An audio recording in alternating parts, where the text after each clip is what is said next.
Okay, hello everybody. I'm just going to go over a few things that we talked about on Friday when we finished up the gizmo points, lines, and equations. So you'll see I've got the Cartesian grid here, and I've got an equation up here, y equals 3x plus 1. So the first thing I want to do is I want to get some values for x and y. So if I have an x value, I have a y value here, and we're just going to make a little table of values and plot some points. So right now, if I say that my x is 1, I need to figure out what y is going to be. So x is 1, so 3 times 1 is 3, plus 1 is 4. So my y value is going to be 4 in that instance. So let's try it again with 2. If my x value is 2, I've got 3 times 2, that is 6, plus 1 is 7. And I'll do one more, and then I'll start plotting points. So 3 times 3 is 9, plus 1 is 10. So now I have 3 sets of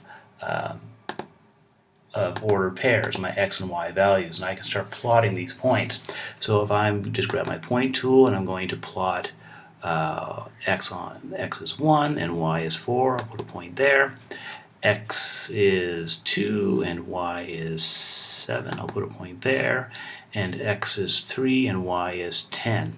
Now you can see that I have a linear pattern because these lines go in a straight line. And let's put a line in there so that we can all see what we have. So this is a line of this equation, y equals 3x plus 1. So we've got 3 different representations of this relationship, the relationship between two quantities. We've shown it as an equation, we've shown it as a table of values, which we can then turn into sets of ordered pairs, and then we've shown it as a line graphed on the Cartesian grid. Now, we ended the day on Friday talking about x and y intercepts. And so what we want to see here is that our x and y intercepts, we want to know what they are. So my y-intercept is going to be this point here, where my line crosses the y-axis, so where the y-axis and the line intersect. My x-intercept is this point right here, where the line crosses the x-axis. So let's see if we can figure out the values of these axes. So this point right here, just draw a really crude arrow. This point right here is our x-intercept. Sorry, that's our y-intercept. It's on the y-axis. So it's going to have an x value of 0. Okay?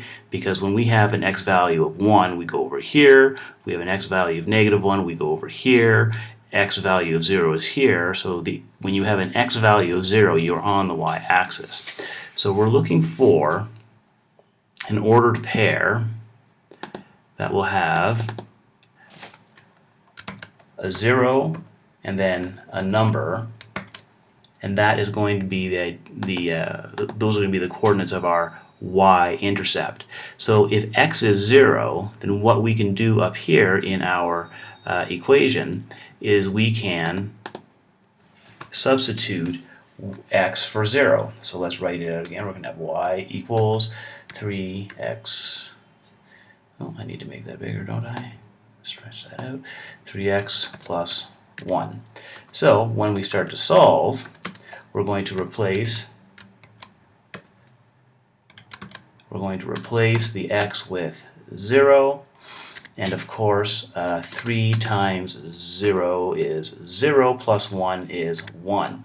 So our x-intercept is 1 because the line crosses the x-axis at this point right here, 0, 1. So we say that the y-intercept is 1. Looking back at the original equation, we see a 1 right here, and as we discussed, this is the y-intercept, because substituting x with 0 turns this first term into 0, and what is left is whatever is here, whether it's positive or negative. In this case, positive 1, because the line crosses the y-axis at positive 1. Okay? So we can see the y-intercept right in the equation. The x-intercept is more difficult, so let's take a look at it over here. Now, similar to the y-intercept, the x-intercept is also going to have a value of 0, only the value of 0 is going to be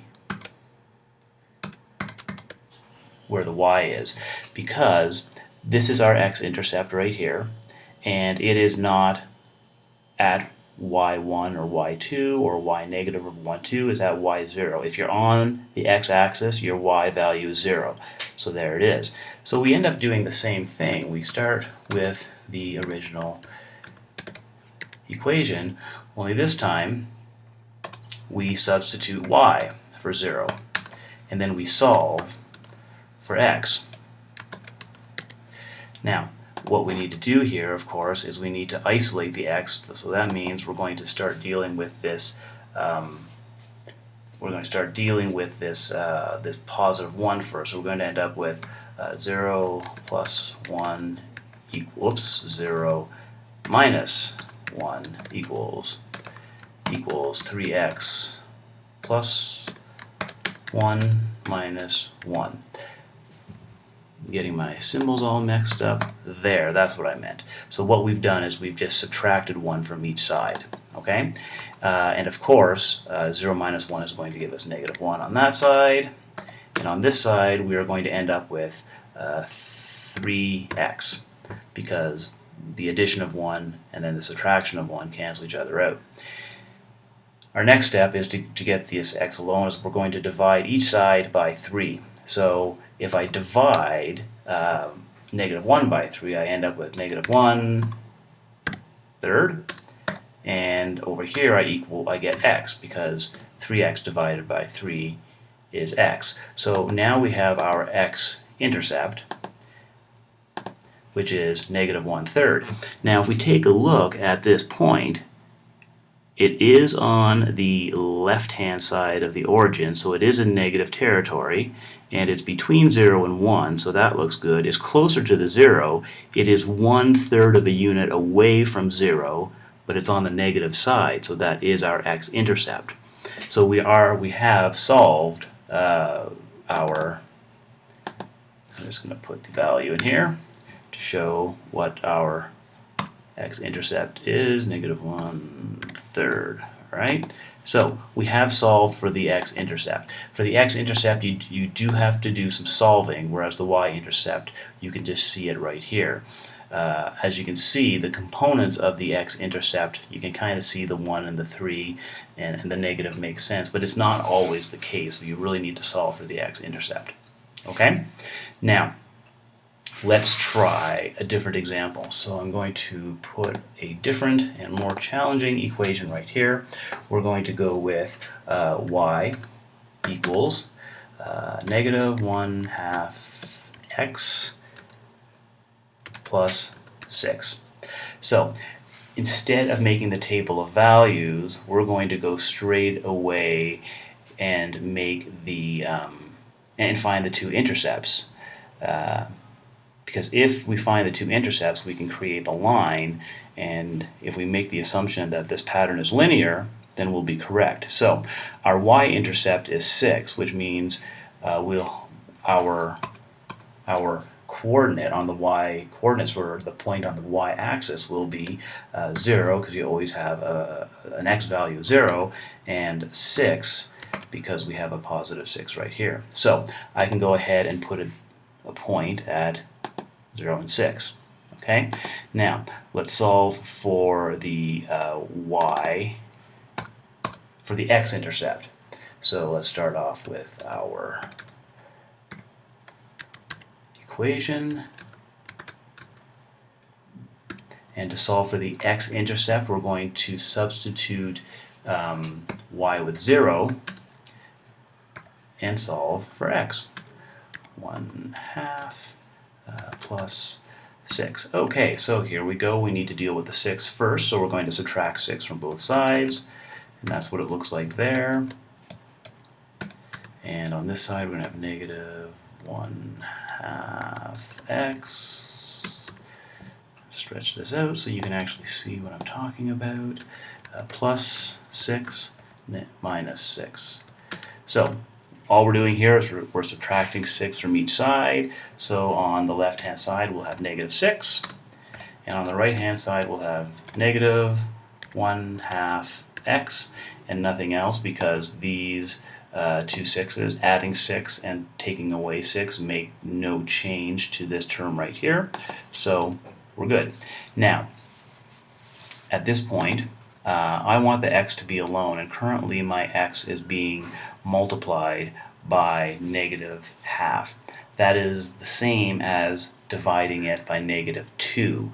So in order to get the x alone, we're going to counteract the multiplication by negative 1/2 by multiplying both sides by negative 2. So do it on that side, and then negative 1/2 x. This is the problem with using x, because I've got all these x's now. So this x is our unknown. This x is our symbol for multiplication. So negative 6 times negative 2 is 12. And if I take x and I cut it, I multiply it by negative 1/2, but then I turn around and multiply it by negative 2, I end up with x. So my x-intercept is 12, which means the line crosses the x-axis at 12, 0. Okay, x-coordinate 12, y-coordinate 0. So I should be able to put a point at 12, 0. And if I grab my line tool, this line, which I, didn't want that, this line, which I will make a different color just so that, make it green, there we go. So this green line should be a representative of this equation. So we can test this a few ways. I see by looking at the line that it passes through this point here, and it passes through this point here. So what we could do is we could take these coordinates and see if they work in this equation. This is sort of like making a table of values over here. Okay, so if because over here we replaced x with a value and found the corresponding y value. Right? We're going to do the same thing here. So this point is at 4, 4. So if I put if I substitute x for 4 as my input, I should get a y value of 4. Let's check this out. So there's a 4 here. 4 times negative 1/2 is negative 2. Negative 2 plus 6 gives me 4. So if I put my x and y, so if I put a 4 in here, I get a 4 out here. Now let's try this point right here, which is at 8 and 2. So let's go up to our equation here. So I have negative 1/2 divided by, or multiplied by 8. Well, half of 8 is 4, but there's a negative, so negative 1/2 times 8 is going to be negative 4. Plus 6, negative 4 plus 6 is 2. So 8 and 2 are, we don't need a comma in a table of values, let's get rid of that. There, 8 and 2 are a valid point, and 8 and 2, as you see, lay on this line. So we've done our work correctly here. Okay, we are able to take our equation, which we think is a linear equation, find the x and y intercepts, plot them, and draw the line through them. And by testing out a few other values, we see that we were correct and that this indeed is a linear equation, creates a straight line, and we've graphed it correctly. So that's a quick review of some of the things that we were talking about on Friday, and I hope this helps as we move forward.